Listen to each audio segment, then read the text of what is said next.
はいどうもリゴロウです。納車から1年半経つんですけど、この1年半の間ですね、ずっと悩んでたのがですね、アームレストです。アームレストにもねいろいろタイプあるんですけど、シートに直接ねつけてやるアームレストだったり、あとはセンターコンソールっていうんでしょうかね、あの部分にカパッとはめるタイプと、この2タイプある中で、最初はねグレースさんのものをねアームレストも視野に入れてね、グレースさんのシートカバーをつけようかって迷ったこともあったんですが、結構費用もかかるしっていうことで、簡単に装着できるタイプにしようかなと。とはいえですね、結構いろんな種類があってですね、価格もピンキリ、機能だったりデザインなんかもう全然違うわけですよ。今回ね5個買ってみました。そんな高いもんじゃないんでね、逆にトンボが邪魔だわほらトンボ、安いものからどんなもんなのかっていうのをね実際つけてみて検証したいと思うわけですけど、まずポイントはですねデザインですね。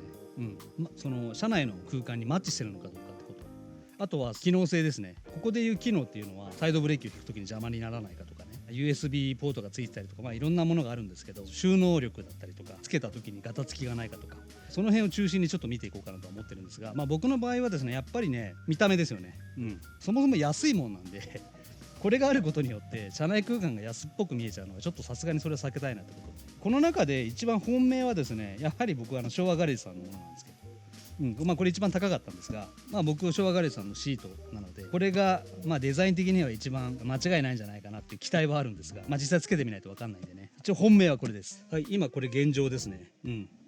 ここに装着するわけですけど、ここにドリンクホルダーが2つあって、ここにまたちょっとしたスペースがあるんですけど、ものによってはこの2つだけ使うものと、ここ3つ使うものとあるんですけど、どう考えてもですねこの3つ使った方が安定感はあるはずなんですよね。そういうところにも注目しながら、検証していければなと。一番安いやつ、どうですかね、お値段なりという感じですかね、質感的にはね。こういったものが入ってますけど、これはこういう横とかに貼ってストッパーですよね。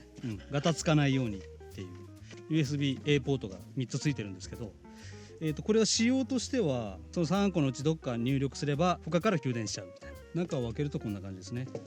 AA のケーブルですね。内蓋があって、でここにマグネットがついてると。マグネット弱い、ほぼ効いてないねこれ。スケルトンになってるってことはおそらく光るんでしょうね。あとは中はもうそのまんまドリンクホルダーかたどった感じの質感は普通のフェイクレザーですよね。2番目に安いやつ、こんな感じです。なんかわけわかんないスポンジ入ってます。これは2つで支えるタイプですね。丸ですよね。同様にクッションプラスドライバーがついてます。これはありがたいですね。シミみたいなのついてるねこれ。でもちょっとさっきのよりは重みがありますね。ちょっと開けてみますね。こんな感じ。これも一応内蓋があって、何なんだろう、これもマグネットなんだけど、これ効いてないんだよねこのマグネット。同じくタイプ A のこれも USB ついてるね。なんかネジみたいなのがついてるけど、あとこういうこれなんだろうね、ちょっと意味わかんないんだけど、説明書なんかないんだけどね、考えるな感じろってやつこれは収納力ないね多分ね。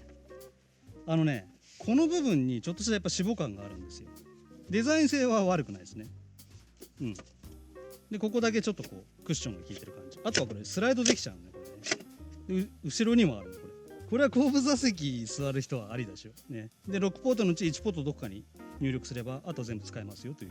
でこれ謎の引き出しがあります。こう3段階でスナップするけど、精度が低いですよね。ちょっと調べたらですね、これねスマホホルダーらしいです。何でもいいんでしょうけどね、こんな感じで、こういう感じだと思うんですよね。でここでも若干こうスライド調節できるというか、これだけでももう5センチぐらいはお好みで調節できると思うんですが、こんな感じでネジ何に使うのかが未だに謎で、もしこれご存知の方いらっしゃったらコメントで教えていただけますでしょうかね。よく見るとこういうね、こうへこみというかがあったりとか、雑ですよね。お次は清和さんのやつですね。これは結構有名な、さすが国産ですよね。国産というか日本メーカーだけあって丁寧ですね、こういうところがね。こんにちは。うわー、これステッチ入ってんの？最初の2つがすごかったっていうのもあるんですけど、やっぱりしっかりしてますね。細かいところがやっぱり美しいです。精度は高いですね。この辺の質感もですね、今時の車のシートというかの質感ですよね。さらっとした本革レザーっぽい感じの雰囲気はありますけど、あとはこれ後ろにカップホルダーがついてると。これは2箇所で留めるタイプですね。特徴はですね、やっぱここが空いてるんで収納は少ないけども、この辺の取り回しがしやすい。あと見た目すっきりしてるんでね、圧迫感ないですよねこれね。僕これね前から気になってたんですよ。あとはこれチルトアップっていうかね、2.5ぐらいですね。一応3段階の調節がついてると。これもしっかりしてますね。ここにボタンがあるんでね。でもう収納スペースはもうたったこれだけっていう感じですね。特に USB ポートもついてることもなく、これはもう本当デザイン重視というか、至ってシンプルに使われてるものですよね。ただこれね、黄色いステッチ、レモン色っていうんでしょうかね。このステッチは僕ちょっと想定外でしたね。ただ質感はいいですね。はい、次2つね、こっちの方が安いんですよね。2つともね形状一緒なんですよ。レザーが違うんですね。おそらく僕のつけたシートカバーのと同じ質感であることを願ってます。まずこっちから開けてみます。はい、こんにちは。このクラスはいいですね。やっぱりさっきのセイバさんのあたりからだいぶ質感は良くなってますけど、ただこれはちょっとここガタつきがあるかな。これも USB がついてないタイプ。これね3箇所で留めるタイプなんで圧迫感はありますけど安定感はあると思います。革の質感はねすごくいいですね。スウェードまではいかないんだけどなめしてるっていうんでしょうかね。そんな感じの質感ですね。今までのとは違う。最初の2つに比べるとね全然いいですね。軽くこう感じで開けると、これ開けるとちょっと安っぽい感じではありますね。このガタガタが気になるかどうかはすごいちょっと乗ってみてね。シンプルですね。ただのボックスって感じです。後ろに謎のロゴが入ってます若干こうバネが効いてる感じですね。ただセイバさんほどバインしないんですけど、手でやらないと開かないんですけど、トレイをここに置いてこことここに使うわけですね。こんな感じで滑り止めっていうんでしょうかね。はい、滑らない感じの加工になってますけど、ラバーチックな感じです。じゃあ次は本命の昭和ガレさんのやつですね。はい、しっかりねマニュアルもついております。きたー、ちょっと待ってはい、毎度おなじみ昭和ガレさんのパンフレット入りです。もうこれで何度煽られたことかね。はい、こんにちは。おーいいぞいいぞ。これちょうど僕がつけたシートカバーと同じような質感です。で裏側には昭和ガレさんのこの辺の気候とか一緒っぽいですね。はい、ここも一緒です。ちょっとガタガタして、はい、トレイもストッパーも同じですね。4番目と5番目のものに関しては基本構造は一緒ですね。この辺の質感も、大きさも高さも一緒、はい、どう見ても一緒ですね。この表面だけで4000円の違い、そこをどう受け止めるかですよね。はい、それではつけたいと思います。まず何も貼ってない状態でつけたいと思います。はい、どうだ。思った以上に安定してますね。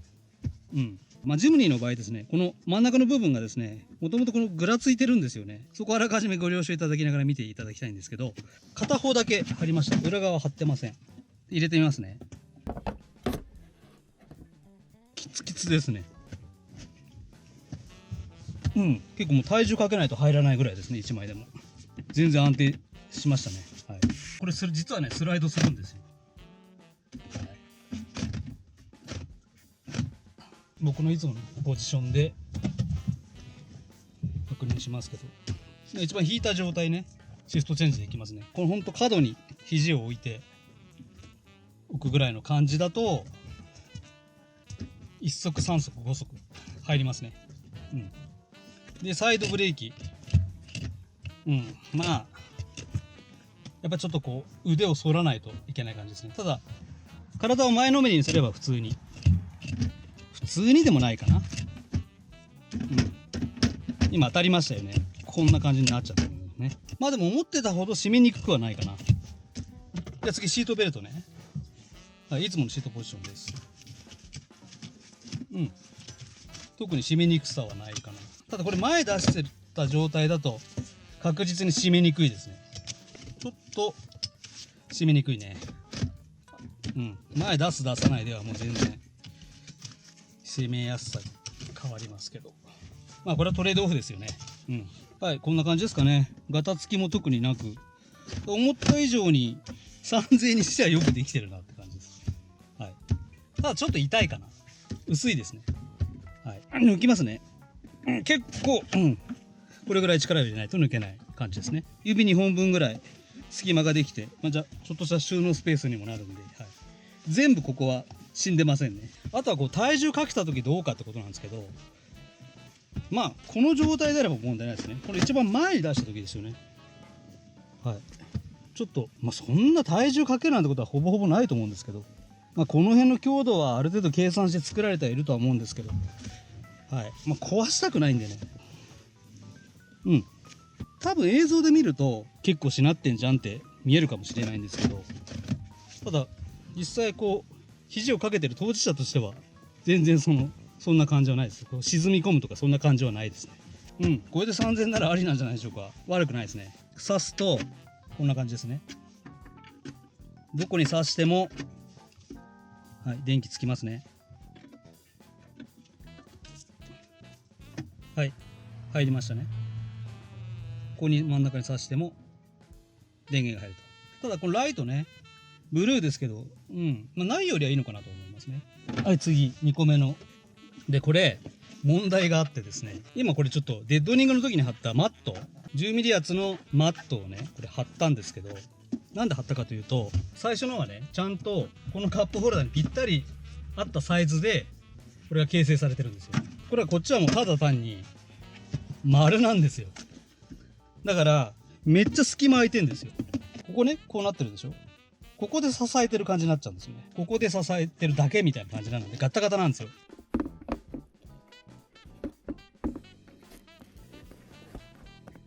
最初だからもうこれ貼らずに入れた瞬間これないわと思ったんだけど、ちょっとつけてみたら実はね、これね割とデザイン悪くないんですよ。でちょっと前出してみますね。こんな感じ。この感覚はさっき1番目と同じぐらいですね。それよりも若干前出てるかなぐらいですね。シフトチェンジしやすいかなっていうのと、あとクッションがね効いてます。これ比べると分かると思うんですけど、硬いんですよ。骨が当たる音するでしょ。こっちはまだね痛くない。一見カーボン調な感じなので、ビニールっぽい感じっていうか、あんまりレザー感はないかな。で開ける感じはただ収納スペースがやっぱり少ないですね。シートベルトねしていますね。あるよりはない方がつけやすいに決まってますんで、例えばこういう感じで、やっぱ邪魔ですよね。やっぱり先ほどは3点で支えてたじゃないですか。で今回は2箇所で支えてるんで、やっぱり沈み込みますよね。ただこれ出すとさすがにここ根元をこう強く支えないと、これはもう沈みますね。サイドブレーキも同じですよね。前のめりになれば楽ですけど、もうこれ出した状態だとやっぱりすごく当たっちゃいますよね。これ1番目とそんな変わんないですね、この感覚的なものは。あとここでスライドできちゃうんで、こうすれば後ろに下げることができるんで、これの利点ですよね。はい、一応ランプがつきますね。入ります。入ります。じゃあ今度真ん中にして入りますね。一緒ですね。どこに刺しても同じ仕様です。黒にしてほしいよね、せめてね。はい、次3番目。これ清和さんのやつですね。もうこの辺がしっかりしてますよね。もうすでに滑り止めテープみたいなのが貼られてますけど、もうこれだけで完結しますね。他に付属品なかったので、なんかもうフィット感が全然違うね。しっかりフィットする感じ。しかも結構やっぱり押し込まないと入らないぐらいしっかりしますね。いい。これはもうスライドも何もしない。ただ上に上がるだけですよね。ここボタンがあるんで、ここプッシュすると開く感じですね。滑り止めっぽい感じではありますけどね、あまり収納力はないのかなと。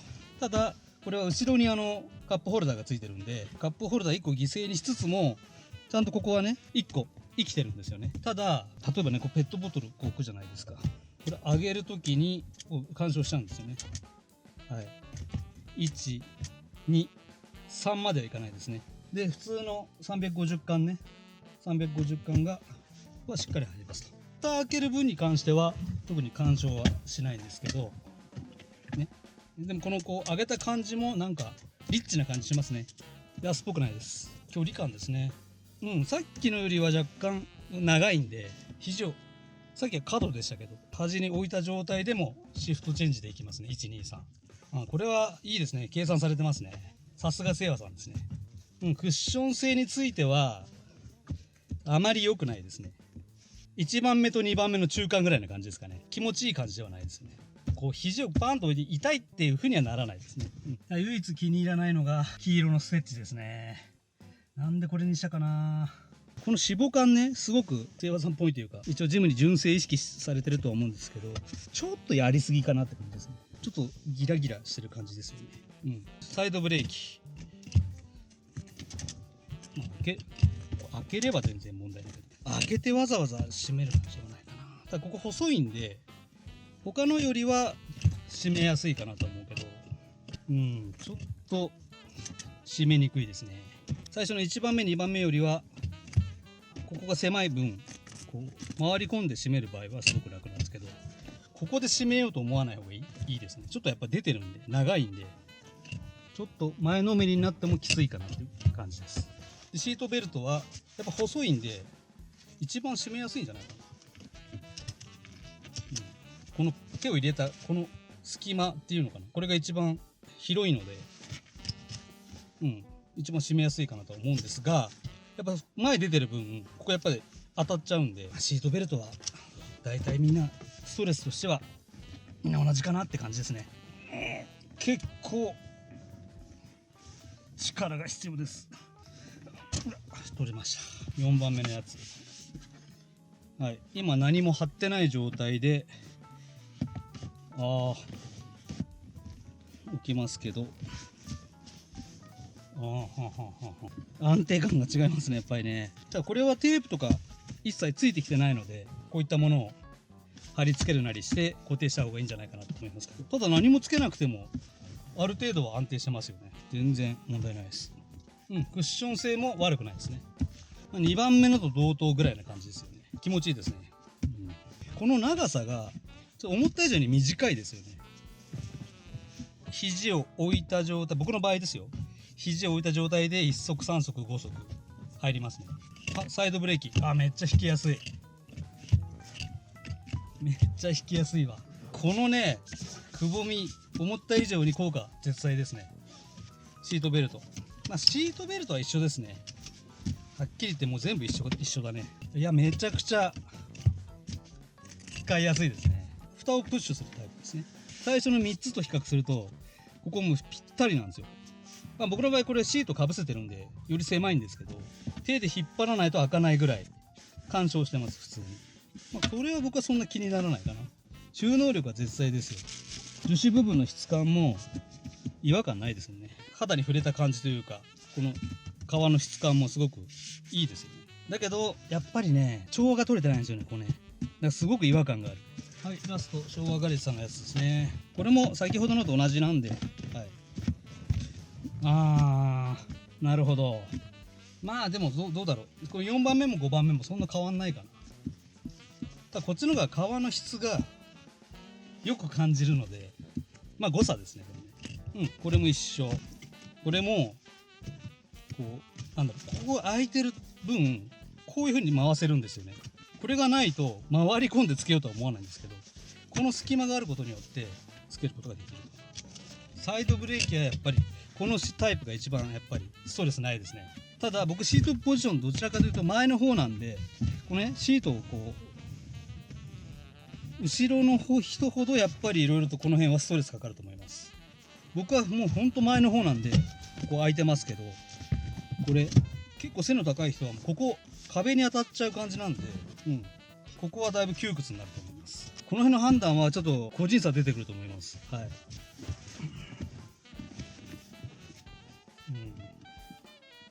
いいですね。迷うな。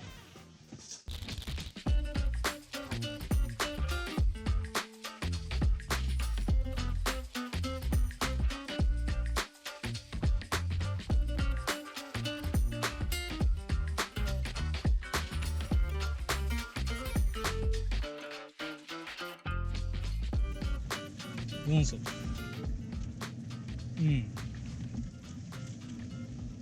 うんうんうん、まあ、こんなもんかな。いやでも楽ですね。これはもう長距離で相当差が出ると思います。あるないじゃ。じゃあちょっと前伸ばしてみます。楽だわ。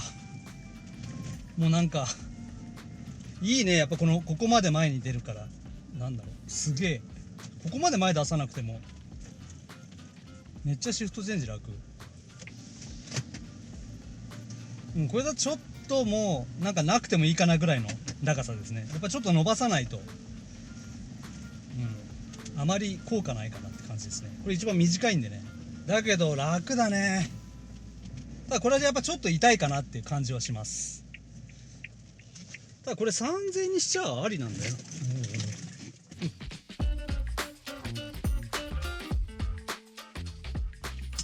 まあ、シートベルトはしにくいですけど、総じて慣れですね。慣れればなんとかなるかなって感じです。やっぱサイドブレーキはやっぱちょっと1番目も2番目も同じぐらい引きにくいですね。ちょっと高いかな、こっちの方が。高さはこっちの方があるかなって感じです。だけどこれは今伸ばしてない、全く伸ばしてない状態でも高いからなんか自然にシフトレバー触れる感じですね。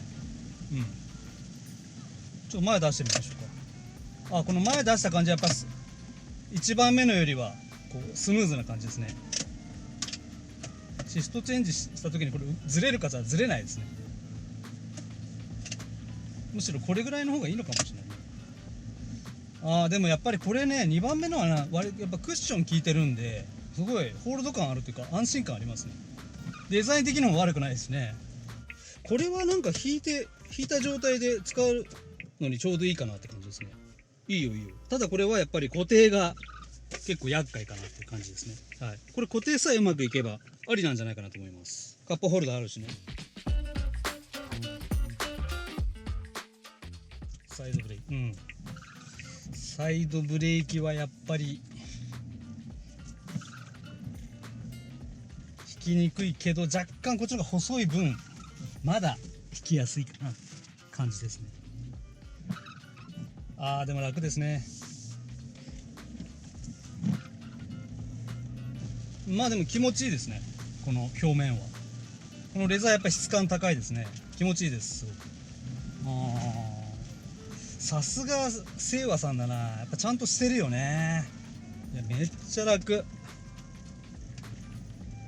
この辺がすごく楽ですね。サイドブレーキ。サイドブレーキ。ちょっとめんどくせえなとはなりますけど、さっきのよりはいいね。ここが細いから。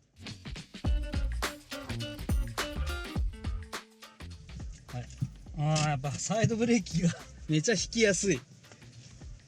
全く違和感ないね。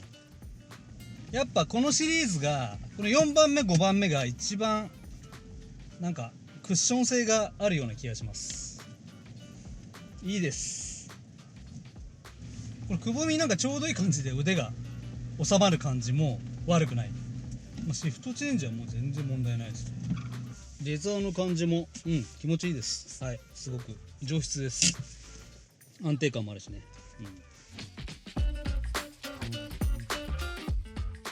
いいね。やっぱこの昭和ガレーさんのレザーはね、僕結構気に入ってるんで、この質感がね同じですよね、ほぼこのシートと。やっぱあれだよね、結局さ高いものはいいんだよね。迷うな。高いのがいいに決まってんですけど、そりゃね、そうじゃないケースもありますけど、今回のこのアームレストの比較においては質感はもう値段に比例してますよね。質感、安定感。ただやっぱり同じアームレストでも目的用途が人それぞれ違うと思うんですよね。僕の場合はやっぱり見た目を損なっちゃいけないっていう第一条件と、やっぱり収納力ですよね。当然ほらアームレストですから肘を楽にするっていうのはもう当然のことなんですけどね。あとはちゃんとその違和感なくその他の操作ができるかで、どこに重きを置くかで変わってくると思うんですよね。だから例えば本当こうシフトチェンジを楽にしたいとかっていう方であれば、僕はこれじゃなくてもこの可動式のものでもいいのかなと。あと例えば USB がね欲しいとかっていう方は USB 付きになっちゃうだろうし、でも僕は結構どれもありかなっていうのが率直な意見ですね。それぞれの長所短所はもう先に述べた通りなんでね、あとはもう皆様の用途に応じてご判断いただければななんて思ってます。日頃でした。ではまた。